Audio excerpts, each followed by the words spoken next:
Welcome to the Windows Computer and Technology channel, and something interesting here. You know, when we say that the Windows Insider program should be helping out in instances of errors that could happen in Windows, it would seem that a number of users are seeing an error message at the Windows 11 upgrade of 24H2 that when it happens actually tells them that it's rolling back.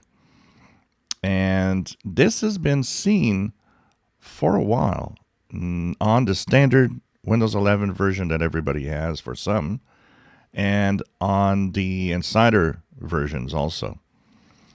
And the error message is the one that is here, 0xC1900101. And this is not typical, it points towards what problem it is. It's actually a very generic code that just says, there's something happening and I'm going back, which isn't that helpful actually, but it happens. And if you look at this, this is an old Windows 10 error code that now is visible in Windows 11. And some of you might be seeing this. And if it happens, there's not a lot of things that Microsoft says, it's kind of only saying, and the first blog post actually was saying, well, just try again. Yeah, okay. But here, this page actually has some things that you can try.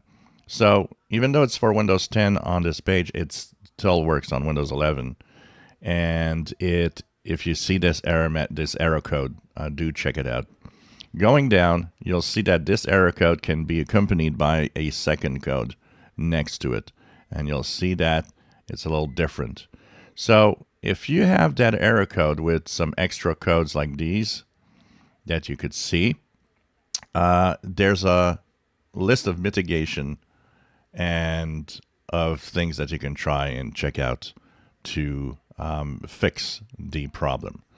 So you can try to see if you can follow these procedures, if it helps out or not. It doesn't, from what I see, help everybody, but it helps some people that have actually tweaked their system. So once again, don't look at the fact that it's Windows 10. It also is valid on Windows 11.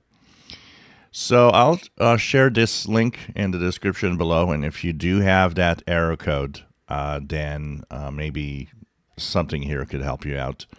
One of the major things that I've seen from a lot of blog posts where they talk about it is update your drivers and BIOS. And I think that you should check it out.